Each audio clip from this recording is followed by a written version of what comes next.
Olá, pessoal. Estou aqui novamente, Breno Lucano, lá do blog de filosofia Portal Veritas.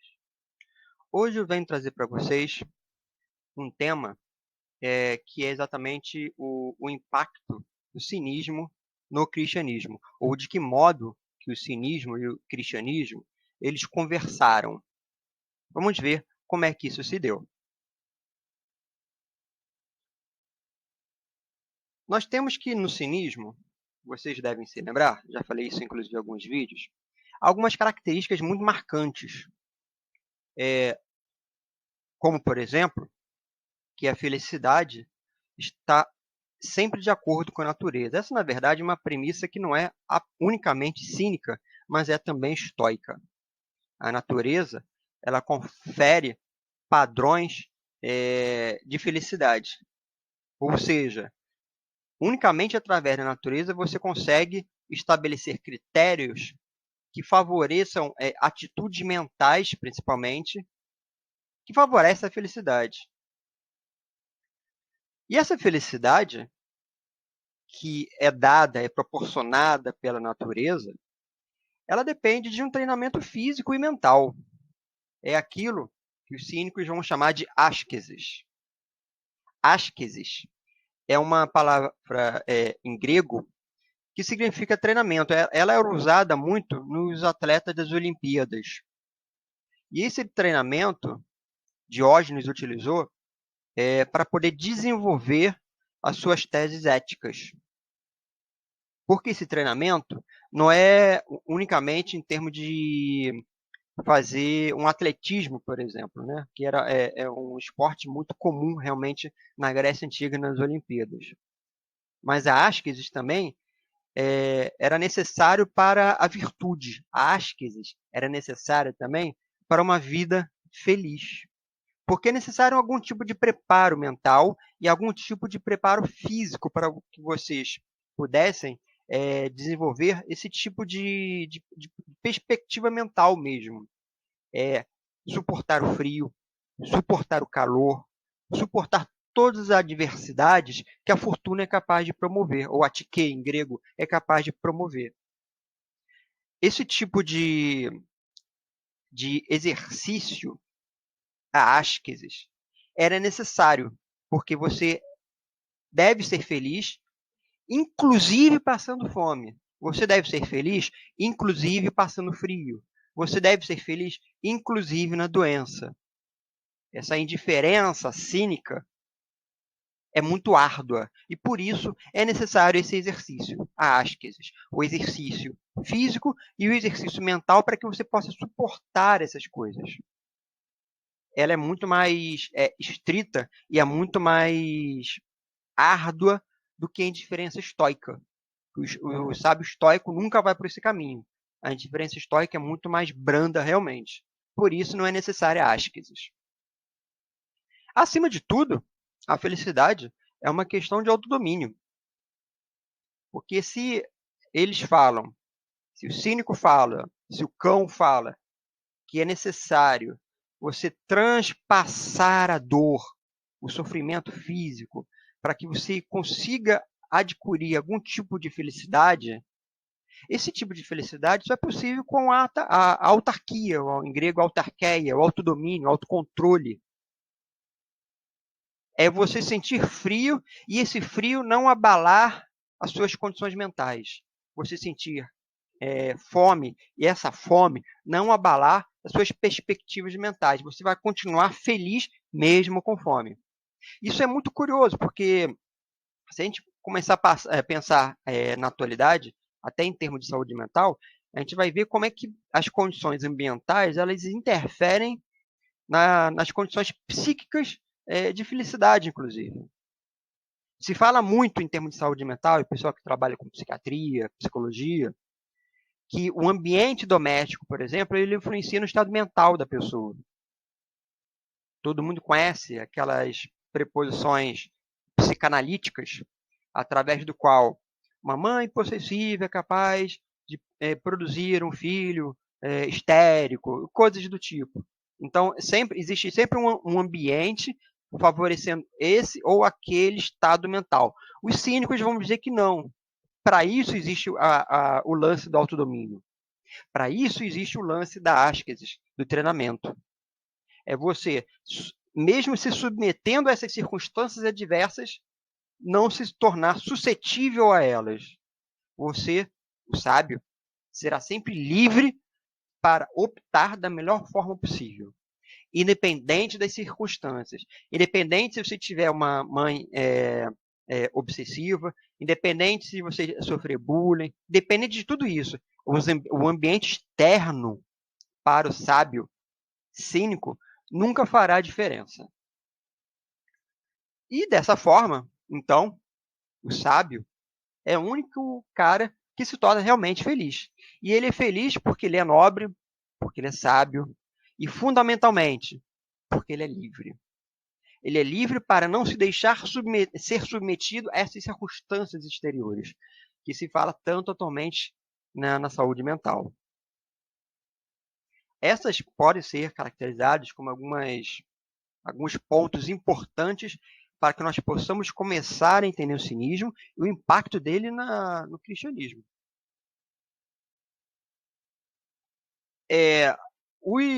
Os cínicos, eles sempre foram falados, sempre serão falados até atualmente, né? E todo o conhecimento que lá na antiguidade, na Idade Média, os cristãos tinham sobre os cínicos, eles vieram fundamentalmente de duas fontes. Eles vieram tanto dos autores pagãos, quanto vieram também dos autores cristãos. Dos pagãos, aí a gente pode citar, por exemplo, Cícero, Valério, Máximo, Sêneca, que sempre vão citar os cínicos.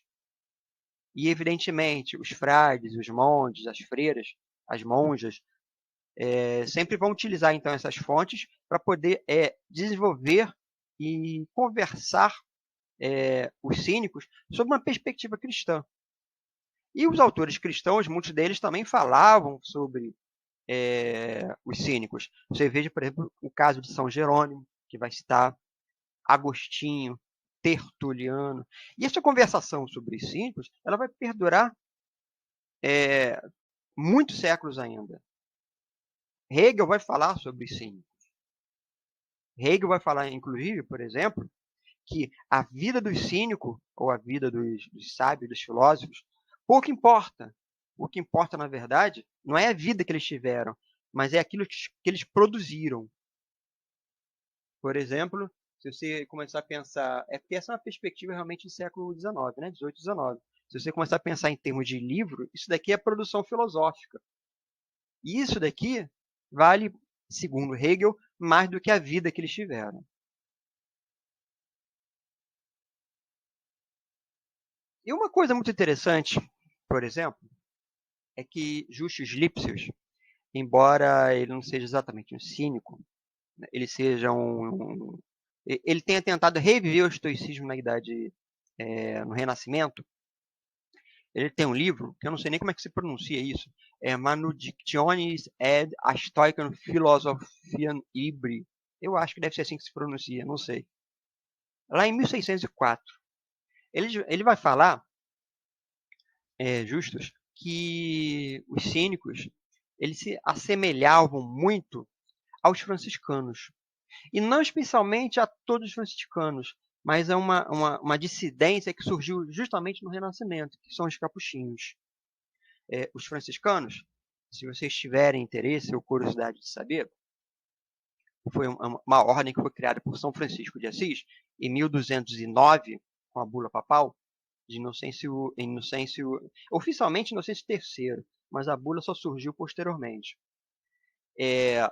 Mas essa ordem, ela sofreu muitas divisões internas, de modo que muitos frades, né, muitos irmãos, até o mesmo momento que Francisco ainda estava vivo, eles diziam que a pobreza extrema que Francisco desejava não era necessária para a aquisição do reino. Outros diziam que sim, que essa pobreza, e era justamente em função da pobreza que o reino era possível. Então, surgiram duas escolas franciscanas, né? Os franciscanos espirituais, que esses que assumiam a pobreza extrema de Francisco, e os franciscanos conventuais, que diziam que a pobreza não era necessária. pelo menos não a pobreza extrema, porque os frades eles iam começar a viver em conventos, começar a assumir cátedra nas universidades. Veja o caso, por exemplo, de São Boaventura, que foi um ministro-geral da ordem e era professor da Universidade de Lyon, se não me engano, na França. Então, vocês percebam que essa divisão ela sempre existiu dentro da Ordem dos Franciscanos. E houveram várias e várias dissensões, cortes, quebras, sempre um dizendo que a, a regra da sua ordem não era necessária, a minha era mais importante, por aí vai. Então, sempre essas dissensões houveram muitas. E no Renascimento surgiu, por exemplo, os capuchinhos, que Justo Lipsius referenciou. Evidentemente, os capuchinhos diziam que a pobreza e a simplicidade de vida deles era mais importante. E era por isso, provavelmente, que Justo Lipsius ele fala nesse livro que está escrito aí em cima, em 1604, que os capuchinhos eram homens de verdadeira virtude, paciência e pobreza. Veja a pobreza novamente aí. Diferindo dos cínicos por uma piedade que faltava aos antigos. Ou seja, a única diferença que existia entre os cínicos e os capuchinhos, os franciscanos capuchinhos, na verdade, era a questão da piedade. Porque fora a piedade, que realmente não é uma característica da antiguidade, isso é cristão, a misericórdia, isso é cristão, para justos, não existia mais diferença nenhuma. É como se nós tivéssemos cínicos vivendo em conventos. Isso é muito interessante porque os cínicos, uma outra característica muito marcante deles é a questão da corporificação da filosofia. Parece que para os cínicos era muito mais importante você demonstrar a filosofia pela qual você vive com o corpo do que com livros ou com escritos. Daí a necessidade, por exemplo, de Diógenes sempre demonstrar elementos fisiológicos que representassem a sua filosofia. Ele se masturbando em praça pública, por exemplo, expelindo sêmen, fezes, urina, ele cuspindo no próprio rosto, são sempre elementos fisiológicos que demonstram a filosofia dele. Parece que para Diógenes, mais importante do que fazer teorias como os estoicos faziam, por exemplo, e por isso eles eram criticados, né, por esse excesso de teoria, era muito mais importante você demonstrar essa filosofia toda, essa virtude, através do próprio corpo. Você mendigar o pão de cada dia, você suportar com força as adversidades que a fortuna, o atiquê, são capazes de produzir. Isso para Diógenes parece ser realmente muito mais importante. E isso também é curioso, porque parece que essa corporificação, isso também vai chegar lá no cristianismo. Tanto é que, por exemplo, Junípero foi contemporâneo de São Francisco, novamente franciscanos. Foi um dos primeiros frades que entraram na ordem. E depois ele foi santificado também, São Junípero. Ele é bastante citado num livro muito conhecido dos franciscanos, que é o Ai Fioretti, de São Francisco. As Florezinhas de São Francisco são contos folclóricos que se fala sobre Francisco e os primeiros frades. Evidentemente, assim como as creiais cínicas, é provável que se trate muito mais de contos folclóricos do que biográficos propriamente dito. Mas que mesmo assim como as creiais cínicas, elas representam muito bem a mística franciscana. E Junípero tem uma coisa assim muito interessante que é falado sobre Junípero. Novamente eu falando, afirmando, né, que eu não sei, na verdade não se pode dizer que isso seja verídico ou não, mas são contos. Tem um conto muito interessante de Junípero que Francisco manda ele pregar o evangelho em uma determinada localidade lá na Itália. E lá vai Junípero. Junípero ele é conhecido como sendo o bobo da corte dos frades. Ele é muito brincalhão, até de uma certa forma infantilizado também. Bom, ele vai então fazendo palhaçada e pregar o evangelho. É muito bem humorado, Junípero. E ele chega numa praça, tem umas crianças brincando com balanços brincando realmente numa praça. E ele senta no balanço e brinca com as crianças. Depois ele levanta e vai embora. E os outros frades cobram. Frei Junípero, você não ia pregar? Ele fala, eu acabei de pregar. Existe um paralelo disso realmente com as creais cínicas, no sentido de que você começa a entender o corpo e a própria presença do frade ou do sábio cínico como sendo uma própria demonstração da virtude. Ele não precisa falar como os estoicos falavam, igual uma tagarela. Eles simplesmente se apresentavam e a própria presença dele, o carisma deles, o corpo deles, representavam a própria filosofia deles.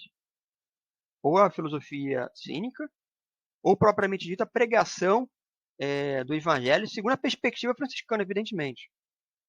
Então, é muito curioso você fazer essa articulação dos cínicos com os cristãos, especialmente como Justus Lipsius vai fazer com os capuchinhos. Daí o exemplo, por exemplo, de Junípero. Eu espero realmente que vocês tenham gostado dessa apresentação. Aliás, só voltando aqui, essa daqui é a figura de Junípero, é uma pintura feita por Bartolomé Terbo Murilo, nesse período aqui, 1645, 1646, Junípero como mendigo. Eu espero que vocês tenham gostado da apresentação. Deixe seus likes aqui embaixo, diga o que vocês acharam e compartilhe à vontade e a gente se encontra por aí.